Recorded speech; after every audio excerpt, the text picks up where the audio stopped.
Assalamualaikum warahmatullahi wabarakatuh. Terima kasih telah menonton video ini.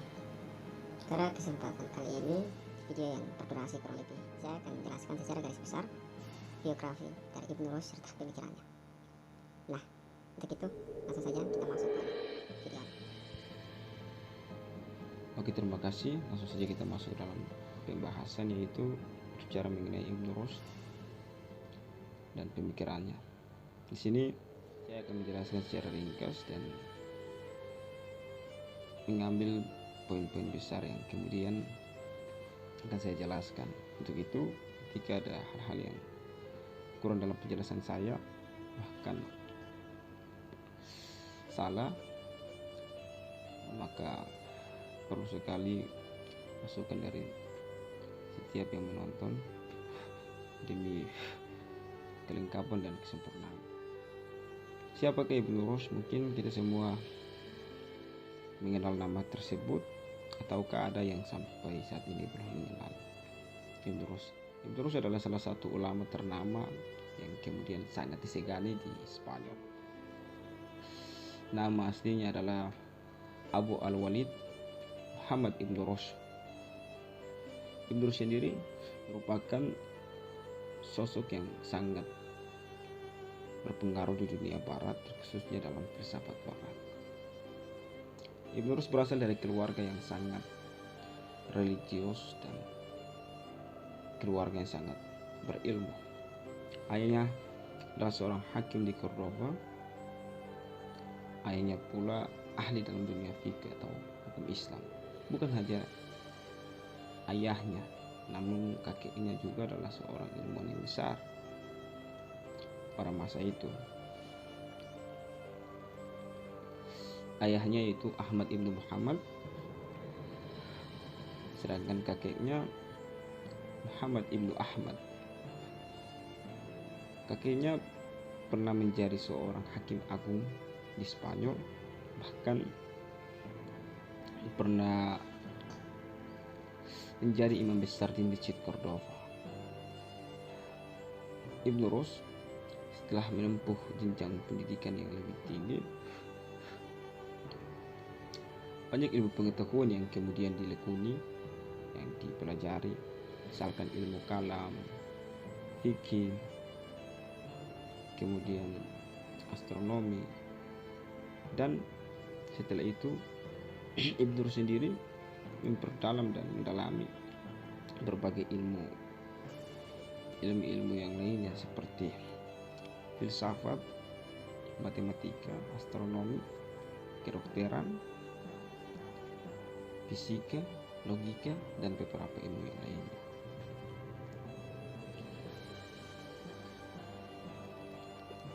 Namun dengan pemikiran Ibnu Rushd sendiri yang kemudian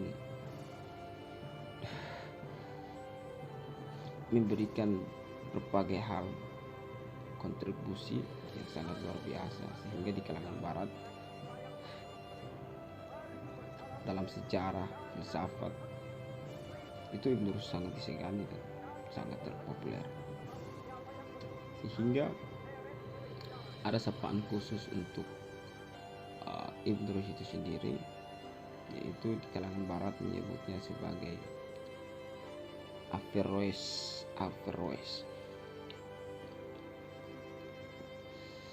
Pada tahun 548 Hijriah atau 1153 Masehi, Ibnu Rushd pergi ke Maroko atas instruksi dari Ibnu Tufail. Nah, melihat kemampuan daripada Ibnu Rushd sendiri, maksud dan tujuan daripada Ibnu Tufail itu untuk mempertemukan Ibnu Rushd dengan Khalifah Abu Yakub Yusuf di Maroko. Nah, pertemuan itu yang kemudian memberikan banyak kesan di dalam dan berbagai peristiwa yang sangat menarik, di mana ada dialog panjang antara sang khalifah dan juga Ibnu Rushd itu sendiri. Diskusi yang kemudian dibangun oleh keduanya, namun yang lebih banyak didominankan oleh khalifat itu sendiri, yakni Abu Ya'qub Yusuf, memberikan keresahan dan memberikan kegelisahan kepada Ibn Rushd. Kenapa? Sebab pembahasan yang kemudian diajukan itu adalah permasalahan filsafat dan kedalaman Ibn Rushd sendiri dalam memahami filsafat.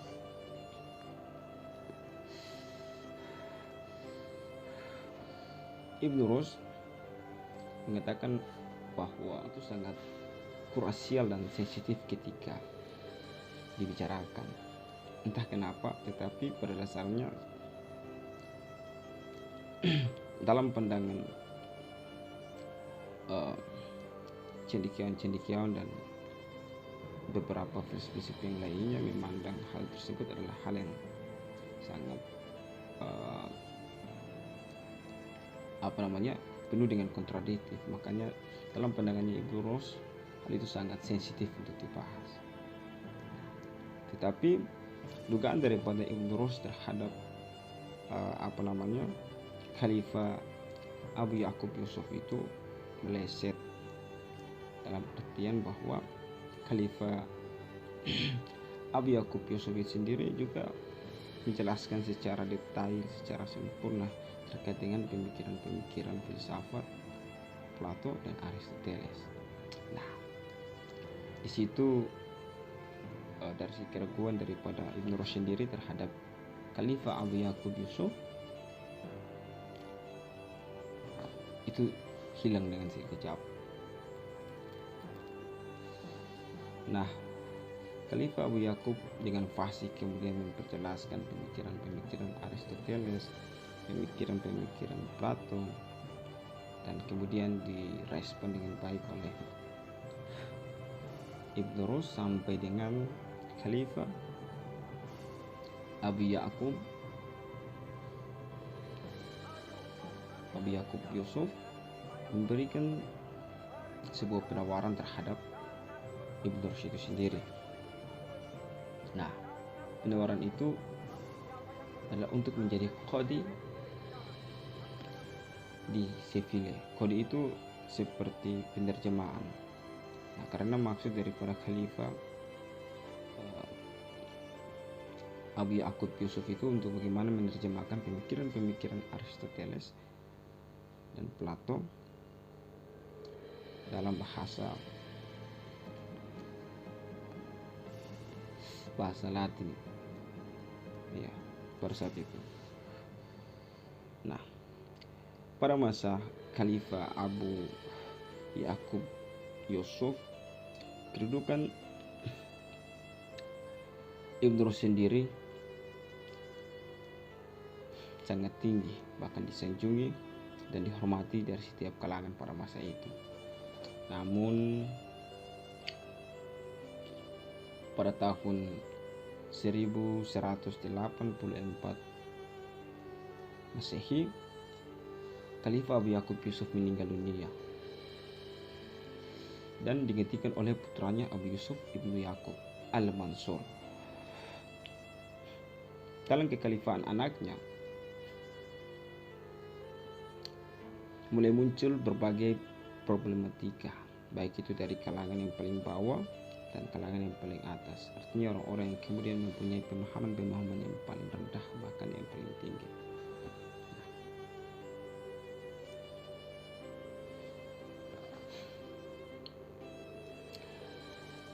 Pada masa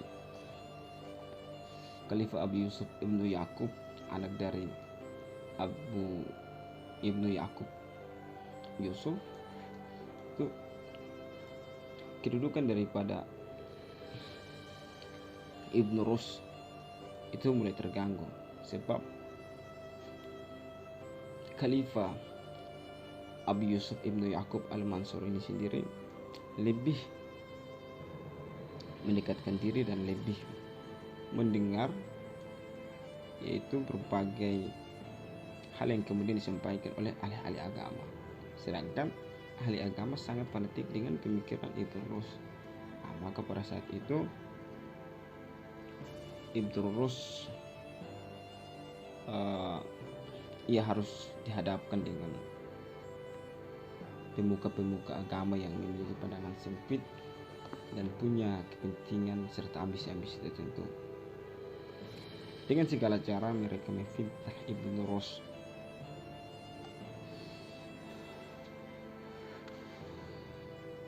Memfitnah Ibnu Rushd dengan berbagai hal sehingga dikecam oleh Khalifah Abu Yusuf Ibnu Yaqub Al-Mansur, dan kemudian Ibnu Rushd sendiri yang kedudukannya sangat tinggi di istana diasingkan ke Lausame, sebuah perkampungan Yahudi yang terletak sekitar 50 km di sebelah selatan Cordova. Peristiwa itu mengakibatkan berbagai karya dari Ibnu Rushd itu sendiri, buku-buku yang kemudian dihasilkan melalui pemikirannya dibakar, dibuang, dan sebagainya. Namun ada beberapa karya yang kemudian masih digunakan, yaitu yang berhubungan dengan kedokteran, astronomi. Nah, itulah beberapa karya yang kemudian tidak dibakar.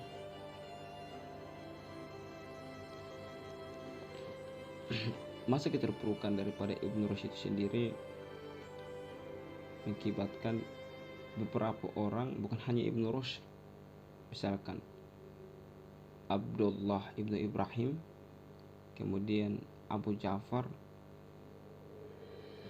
dan ada beberapa lainnya juga yang kemudian diasingkan sebab pemikirannya yang kemudian bisa dikatakan sejalan dengan pemikiran-pemikiran daripada Ibnu Rushd itu sendiri. Bukan berarti mereka mempunyai satu visi misi yang sama, tetapi mereka mempunyai pemikiran-pemikiran yang kemudian dalam pandangan khalifah yang kemudian lebih dekat dengan pada pembuka-pembuka agama itu. Nah, di situ hasutan-hasutan yang kemudian masuk yang memberikan pengaruh terhadap pemikiran Khalifah Abu Yusuf Ibnu Yaqub Al-Mansur itu sendiri.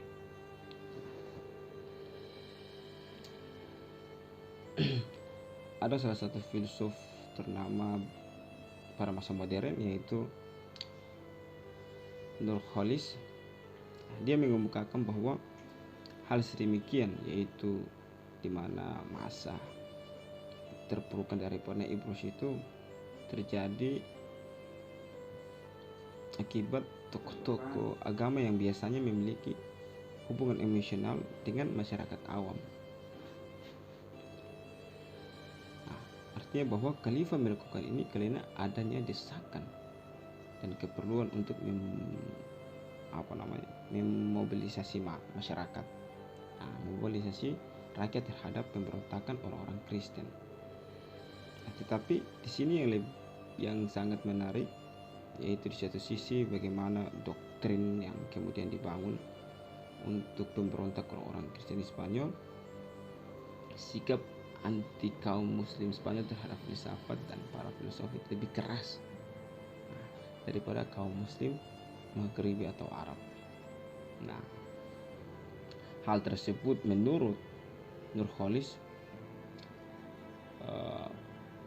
digunakan untuk memanas-manas sikap terhadap filsafat dan cemburu kepada beberapa filosofis yang kemudian mempunyai popularitas pada masa itu. Nah, setelah pemberontakan berhasil dipadamkan dan situasi kembali normal seperti biasa, khalifah menunjukkan kembali sikap dan kecenderungannya kepada Ibnu Rushd itu sendiri. Nah, suatu sikap yang sebenarnya ia warisi dari diri ayahnya, yaitu Abu Ya'qub Yusuf. Khalifah Mansur kemudian merehabilitas Ibnu Rushd dan memanggilnya kembali untuk bergabung ke istana. Ibnu Rushd kembali mendapat perilaku terhormat. Tidak lama setelah itu, pada tahun 19 Safar 595 Hijriah, 10 Desember 1197, Ibnu Rushd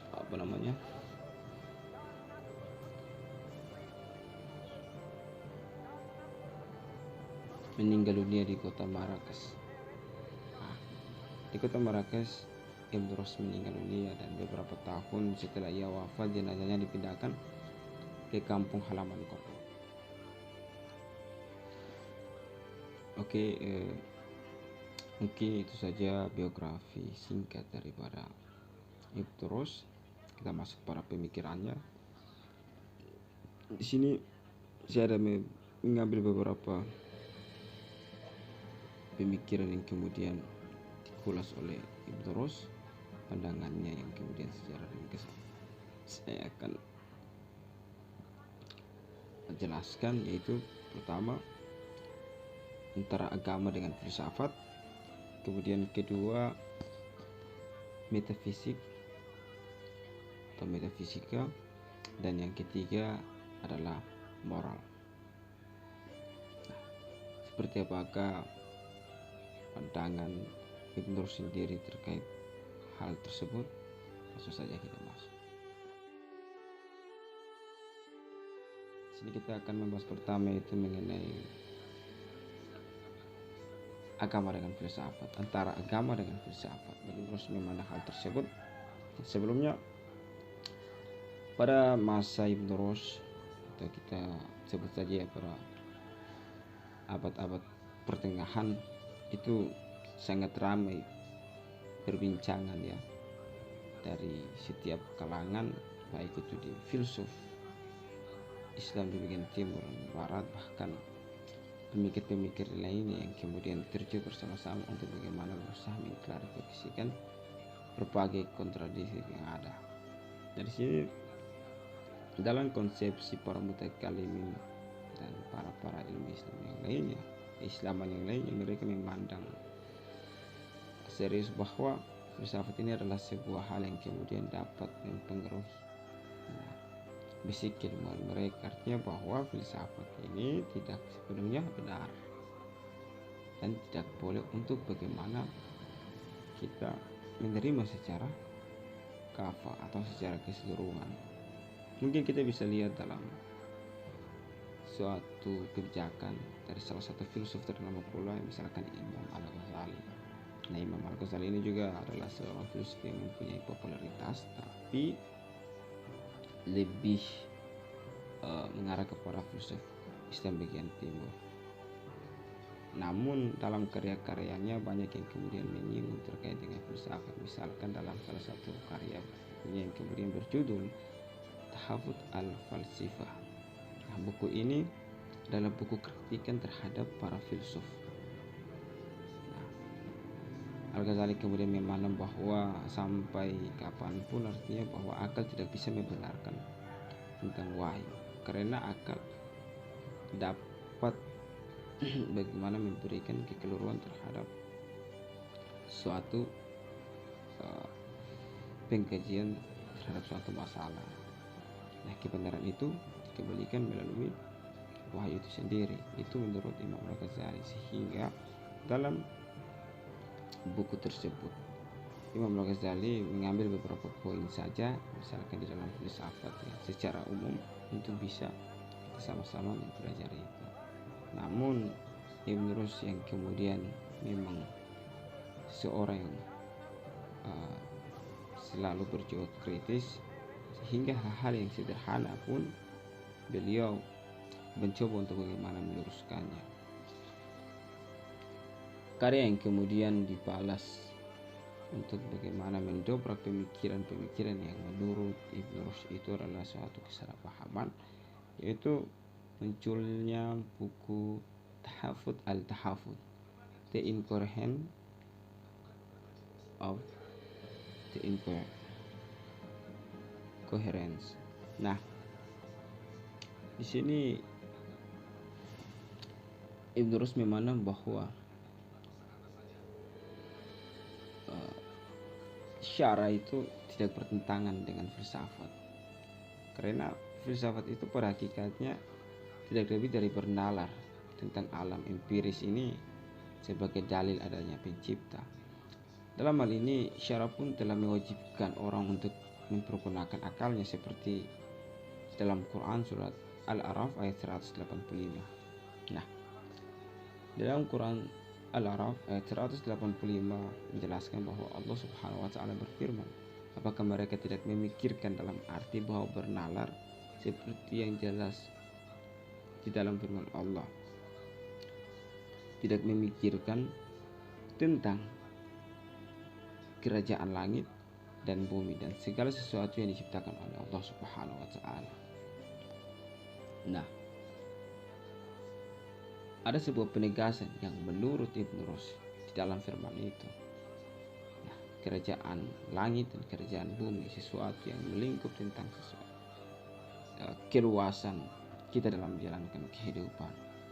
Nah, disinggung akal dalam hal tersebut, sehingga menurut Ibnu Rushd bahwa ketika berfilsafat itu tidak ada masalah dan tidak ada pertentangan antara syara dengan filsafat itu sendiri. Nah, bernalar kemudian beriktibar bahwa dapat dimungkinkan dengan menggunakan kias akali. Karena yang dimaksud dengan iktibar itu tidak lain dari mengambil sesuatu yang belum diketahui dari apa yang belum diketahui. Artinya bahwa dalam iktibar itu sesuatu yang sangat berperan penting itu bagaimana kita menggunakan akal sehat kita. Misalkan dalam Quran surat Al-Baqarah ayat 269, di situ menjelaskan tentang hikmah, bagaimana peran akal. Hanya orang-orang yang berakal yang dapat mempelajari dan dapat mengambil hikmah dari suatu peristiwa itu. Nah, pemikiran Ibnu Rushd terkait dengan hal tersebut belum kunjung usai. Masih terdapat kontroversi dan masih terdapat ego dari tiap-tiap kalangan untuk masih saja mempertahankan dan menegaskan argumentasi masing-masing. Akan tetapi dalam agama menurut Ibnu Rushd ajaran seperti yang berkaitan dengan hal gaib seperti malaikat, kebangkitan jasad, sifat-sifat surga dan neraka dan lain-lain sebagainya yang tidak dapat dipahami akal, maka hal seperti itu kata Ibnu Rushd merupakan lambang atau simbol bagi hakikat akali. Jadi menurut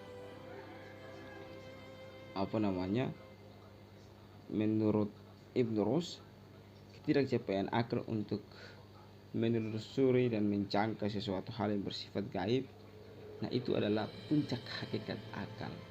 Itu menurut Ibnu Rushd. Dalam hal ini ia menyetujui pendapat Imam Al-Ghazali yang mengatakan wajib kembali kepada petunjuk-petunjuk agama dalam hal-hal yang tidak mampu akal memahaminya. Nah, di sini ada sesuatu hal yang menarik, sebab Ibnu Rushd bisa kita katakan sebagai orang yang sangat bijaksana, sebab ini adalah masalah yang serius ketika filsafat dipandang sebagai suatu hal yang kemudian patut untuk tidak dipelajari, terus kemudian mampu menyederhanakannya, sehingga Ibnu Rushd mengatakan bahwa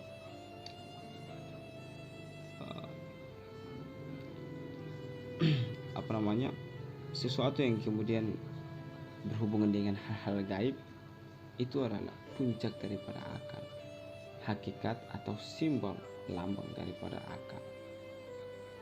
Jadi itulah pemikiran daripada Ibnu Rushd terkait dengan filsafat dan agama. Jadi pada dasarnya agama dengan filsafat itu menurut Ibnu Rushd adalah kedua hal yang kemudian tidak bisa terlepas pisahkan, sebab di dalam Al-Quran banyak menyinggung bagaimana kita berpikir, bagaimana kita menggunakan akal pikiran kita, akal yang sehat dan sebagainya.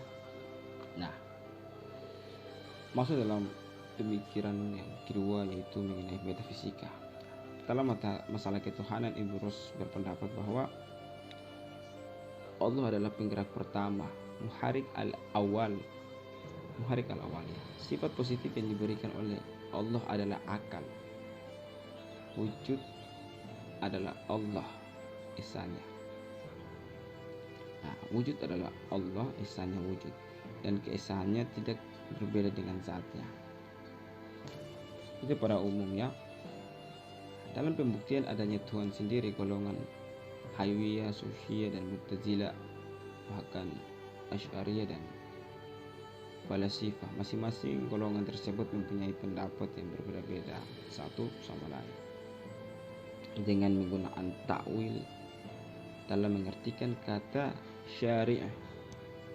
Nah, sesuai dengan kepercayaan mereka, golongan Hawiyah misalnya, mereka berpendapat bahwa cara mengenal Tuhan adalah melalui sama dalam arti pendengaran saja, bukan melalui akal. Mereka memandang akal bukanlah cara untuk bagaimana memahami syari itu sendiri. Mereka berpegang pada riwayat-riwayat syari yang mustahil tanpa menggunakan ta'wil. Jadi mereka menerima tanpa harus bagaimana dudukan pemikiran kekejian lebih jauh. Nah, Ibn terus menolak jalan pikiran tersebut dengan alasan Islam mengajak kita untuk memperhatikan alam maujud ini dengan akal pikiran kita. Menurut Ibn Rushd seperti itu. Lantas bagaimana tanpa penafsiran langsung kita menerima sepenuhnya tentang syara itu sendiri. Terima kasih. Kita masuk pada poin kedua, yaitu mengenai metafisik. Dalam masalah ketuhanan, Ibn Rushd berpendapat bahwa Allah adalah penggerak pertama, yaitu muharrik al-awal. Sifat positif yang kemudian diberikan oleh Allah adalah akal. Wujud Allah adalah esahnya wujud, dan keesahnya tidak berbeda-beda dengan zatnya. Nah, itulah pemikiran Ibn Rushd. Dalam pembuktian adanya Tuhan sendiri, ada beberapa golongan yang kemudian mempunyai cara pandang tersendiri ya. Jadi di sini ada perbedaan pandangan, misalkan dari Mu'tazilah, Asy'ariyah, kemudian Falasifah, dan golongan-golongan yang lainnya, misalkan Syufiyah dan Hasyimiyah. Bagaimana mereka menjelaskan terkait dengan pandangan mereka terkait dengan ketuhanan itu sendiri. Nah, masing-masing golongan tersebut mempunyai pendapat yang berbeda satu sama lainnya dengan menggunakan ta'wil dalam mengartikan kata syari sesuai dengan kepercayaan mereka. Misalkan golongan Hasyawiyah berpendapat bahwa cara mula untuk mengenal Tuhan itu melalui sama, yaitu mendengar, sehingga mereka berkesimpulan bahwa tidak perlu adanya penakwilan. Nah, mereka hanya melalui pendengaran, bukan melalui akal. Respon baik oleh Ibn Rushd. Ibn Rushd menolak jalan pikiran yang demikian karena Islam mengajak kita untuk memperhatikan alam maujud ini dengan akal pikiran kita. Cara mengenal Tuhan menggunakan golongan tasawuf ini juga berbeda. Misalkan di sini paham tasawuf ya. Nah, tasawuf memberikan pemikiran mereka atau menjelaskan pemikiran mereka dalam mengenal Tuhan. Itu bagaimana menyusun premis-premis yang kemudian menghasilkan suatu kesimpulan. Di sini pemikiran-pemikiran yang kemudian diatur, disusun secara serius dan kemudian menghasilkan suatu kesimpulan. Nah, akan tetapi melalui jiwa yang ketika melepas dari hambatan-hambatan duniawi dan menghadapkan pikiran pada Zat yang Maha Mengampuni. Nah, Ibn Rushd kemudian menolak hal tersebut pula dengan berdalil bahwa tidak semua orang ini mempunyai keimanan yang sama. Begitu. Artinya bahwa tidak semua orang ini mempunyai derajat keimanan yang sama. Tidak ada kesamarataan di situ, sehingga ketika ini hari kita mengacu pada kejiwaan, maka hal itu menurut Ibn Rushd tidak sesuai begitu. Nah, dalam pembuktian adanya Allah, Ibn Rushd menolak dalil-dalil yang pernah dikemukakan oleh beberapa golongan-golongan yang ada. Nah, golongan-golongan yang sebelumnya karena tidak sesuai dengan apa yang kemudian telah digariskan oleh syari, baik dalam berbagai ayatnya. Karena itu, Ibn Rushd mengemukakan 3 dalil yang dipandangnya sesuai dengan Al-Quran dalam berbagai artinya. Dan karena itulah Ibn Rushd mengemukakan 3 dalil yang dipandangnya sesuai, tidak saja bagi orang awam, tapi juga bagi orang-orang khusus yang terpelajar, yaitu ada dalil inayah, dalil pemeliharaan, dan ada dalil ikhtirah, dalil penciptaan,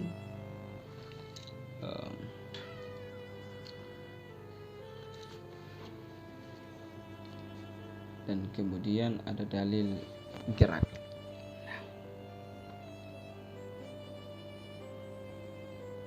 Dalil penciptaan, dalil gerak, dan kemudian dalil inayah. Nah, ini adalah dalil inayah. Kita memahami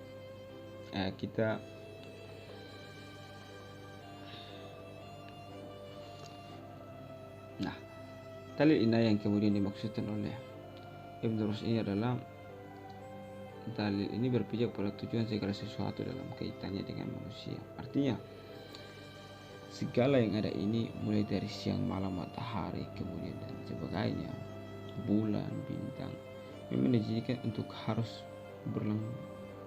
untuk menjadi kelangsungan manusia.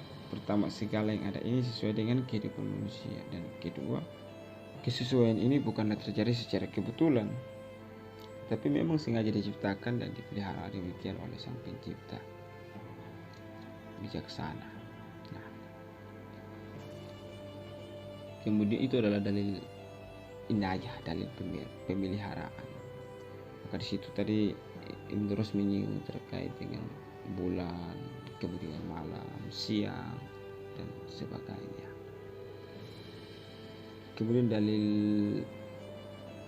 iktirah. Dalil iktirah ini adalah dalil penciptaan. Dalil ini didasarkan pada fenomena ciptaan segala makhluk ini sebagai ciptaan pada kehidupan benda mati dan berbagai jenis hewan, tumbuh-tumbuhan, dan sebagainya.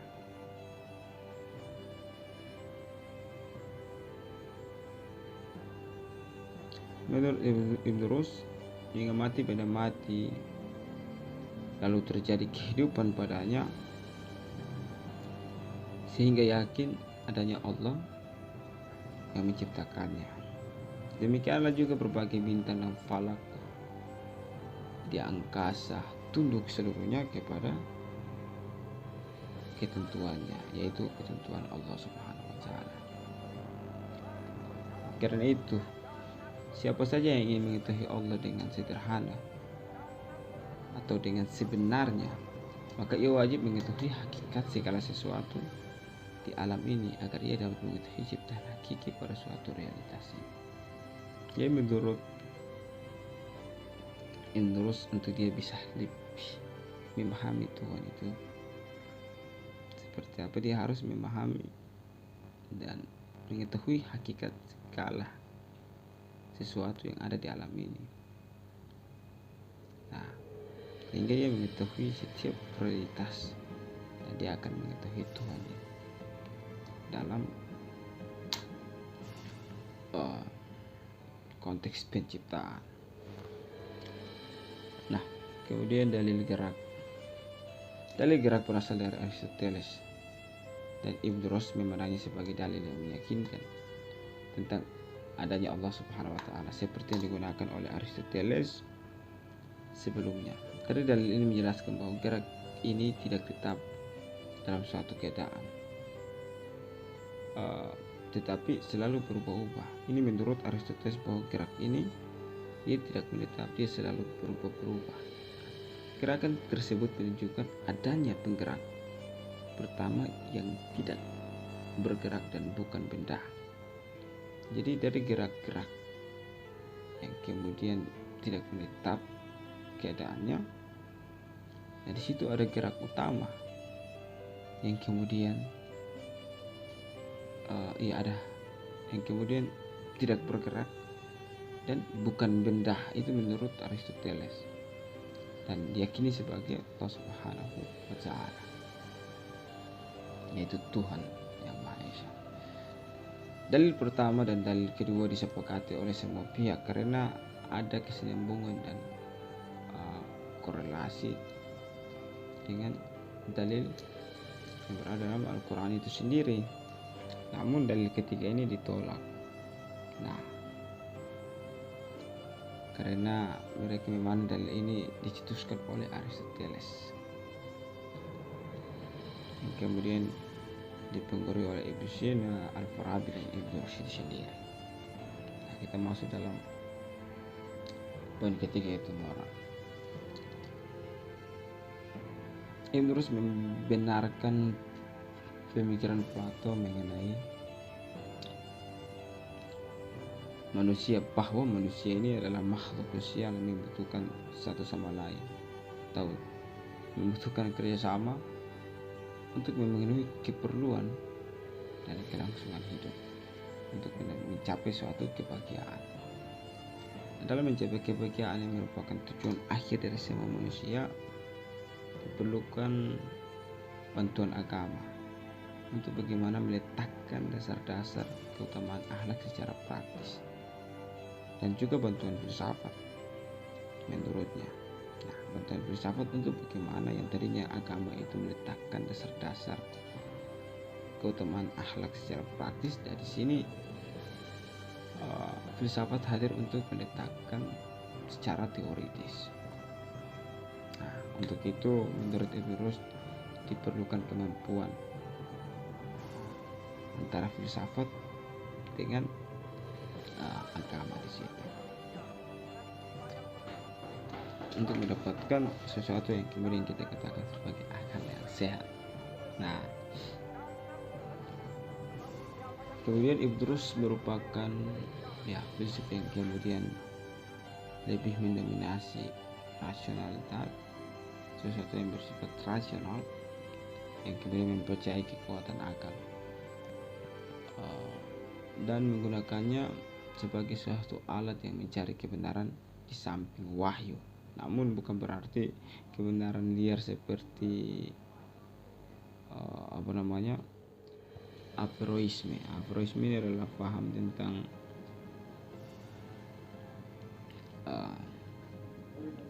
tentang pemikiran-pemikiran daripada Ibnu Rushd ini sendiri, tetapi dalam gerakannya jauh berbeda dengan apa yang kemudian dipikirkan dengan Ibnu Rushd, sehingga di situ disebutkan atau dijelaskan oleh Ibnu Rushd sendiri bahwa apa yang saya pahami tidak seperti dengan averroisme itu sendiri.